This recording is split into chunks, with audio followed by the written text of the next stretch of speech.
Bueno, y el país interesante, y yo creo que, nada más parodiando un poquito, Guillermo, la información que diste con mucha fluidez sobre todo lo que está pasando en América Latina con la corrupción. Bueno, pareciera que esto ya tocó fondo y puede hacer que venga el fin de la corrupción, que la gente no busque la política como medio de... Mira, lo que pasó ayer con el IDAN es vergonzoso, ¿no? Ni siquiera sabían qué soldadura era la que andaba, la que funcionaba. Empezaron a usar una soldadura húmeda de submarina y no funcionó. Entonces eso lo deben saber los técnicos del IDAN.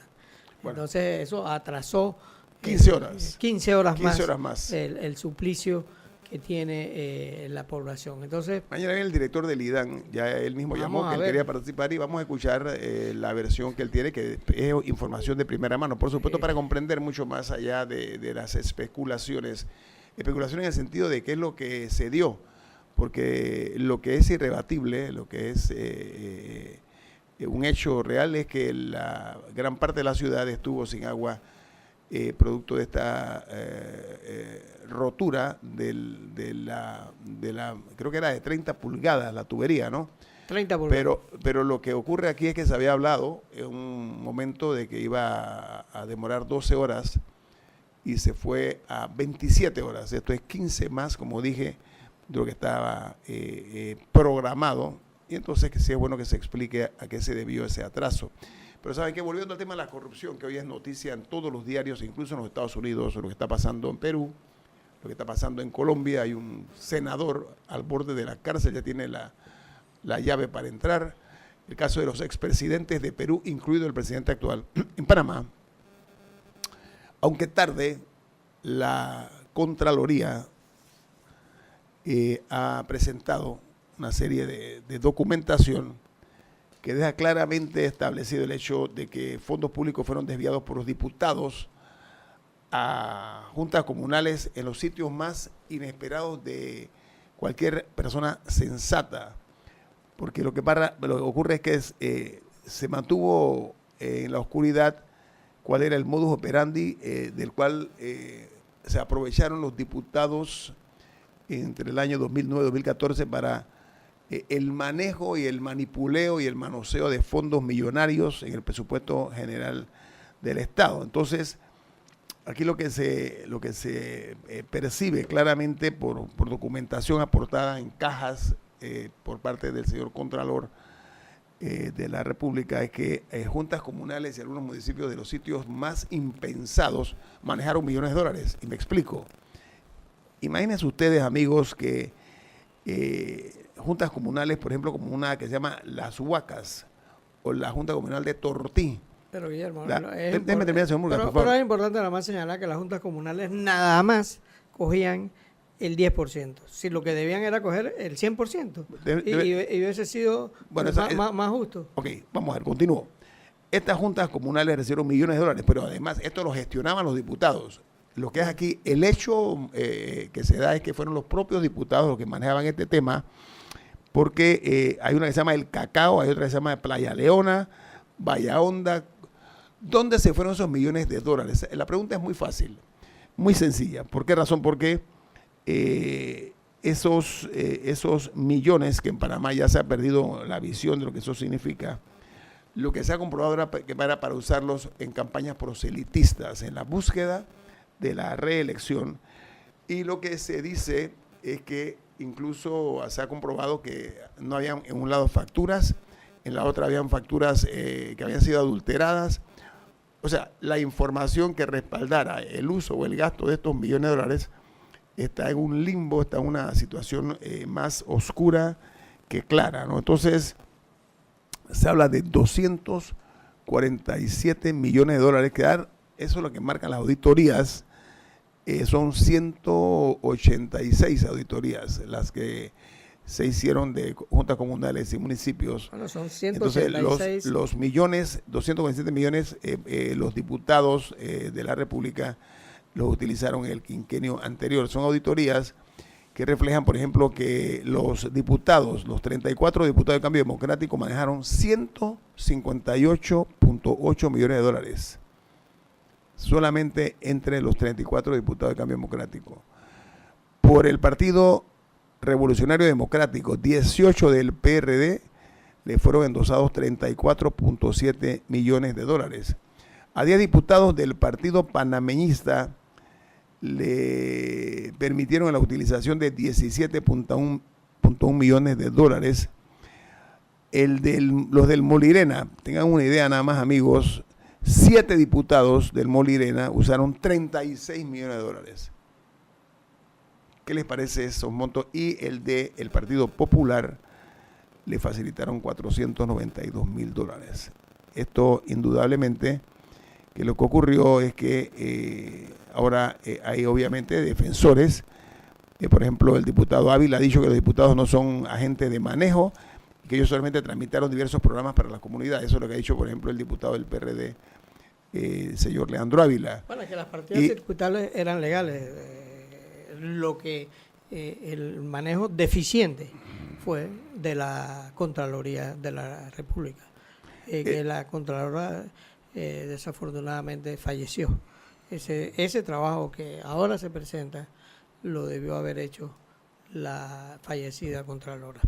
Entonces, esas son las... Hay un problema en esto. Estas 186 auditorías exigen pero, Guillermo, que se designe un equipo... decir algo. Es que, pero déjeme terminar, señor Morgan, gracias. Sí, pero es que no puedo entrar al baile.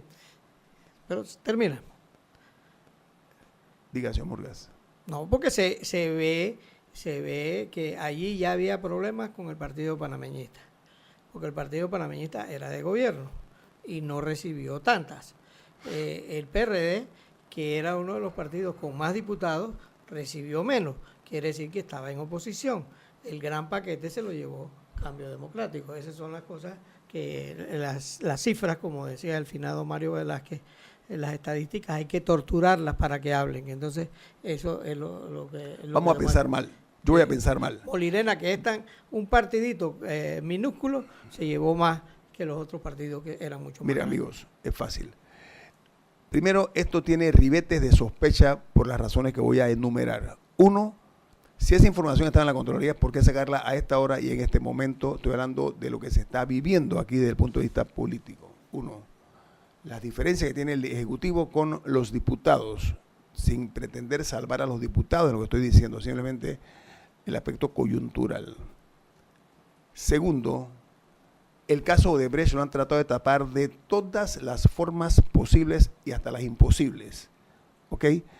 Cargar ahora al Ministerio Público con estos casos, esto implicaría, para hacer el trabajo bien, que se le tiene que aportar al Ministerio Público una serie de equipos de trabajo, etcétera, para poder atender esto. No lo tiene para Odebrecht. Ahora esto es otra fórmula que va a detener el ritmo de las investigaciones del caso Odebrecht en Panamá. Entonces, se me ocurre pensar que lo que está ocurriendo aquí es que esto puede convertirse, como dicen muchos analistas políticos, en una otra cortina de humo para distraer a la opinión pública y a los medios también, a los medios de comunicación, de este caso, este mega escándalo de Odebrecht. Entonces, investigar a 60 diputados no va a ser una labor tan fácil. Entonces, la Corte Suprema de Justicia, en la Corte también está pasando esto. Hay diputados que no han sido, que ya no son diputados. Entonces, no, pero hay otra también. En este momento la Corte Suprema tiene una situación que ya todos conocen, pues hay 3 magistrados de la Sala Penal que van a tener que ser jueces de garantías. En pocas palabras, lo que estamos viendo nosotros es que se ha pretendido enturbiar un poco las investigaciones del caso Odebrecht, ¿no? Para empezar, mira las consecuencias que tiene esto. Si hay una acusación contra un diputado, un diputado expresamente, olvidemos la Junta Comunal, si es contra el diputado, la investigación la tiene que hacer la Corte Suprema de Justicia, no la puede hacer el Contralor. Esas son las limitaciones. El fiscal, el fiscal de cuentas también va a tener que participar en esto, ¿no? Pero lo que te quiero decir, que a los diputados, los que los investigan y los que los pueden juzgar, es la Corte Suprema de Justicia. Entonces, esta cosa es buena, que tanto abogado que va, yo veo que va en televisión y eso es tan sencillo. El presidente de la República lo juzga la Asamblea. A los diputados lo juzga la Corte Suprema. Y la Corte Suprema, los magistrados, lo juzga la Asamblea. Por eso se necesita una constituyente para romper ese nudo gordiano, que lo que hace que es... Pero esa cosa, cualquier análisis que se haga en un medio, tiene que partir de ese hecho. Yo voy a hacer una propuesta. Sí. ¿Por qué razón no copiamos el modelo de lo ocurrido en Guatemala y pidamos ayuda internacional para estos casos? ¿Llegó la hora? Estamos a punto de lograrlo, Guillermo, porque no es posible que con toda la cantidad de millones que se han invertido en Odebrecht y en otras... ¿Invertido? Que se invirtió en Odebrecht, se le pagó a Odebrecht en Panamá, y que Odebrecht a su vez devolvía dinero acá. Nosotros estemos trancados en este juego, investigando a las juntas comunales, que está bien, que ese trabajo lo debió hacer la Contraloría anterior, lo debió hacer. Aquí lo que hay que hacer es exigir que rindan cuenta estos diputados, los que se reeligieron y los que no, de cómo utilizaron los dineros de todos nosotros, esos millones de dólares, porque si no estamos nosotros en una situación que se va a ir agravando y la institucionalidad de nuestro país va a seguirse debilitando, lo cual es un riesgo para nuestra incipiente y frágil democracia. Vamos al cambio comercial. Esto es Infoanálisis, un programa para la gente inteligente.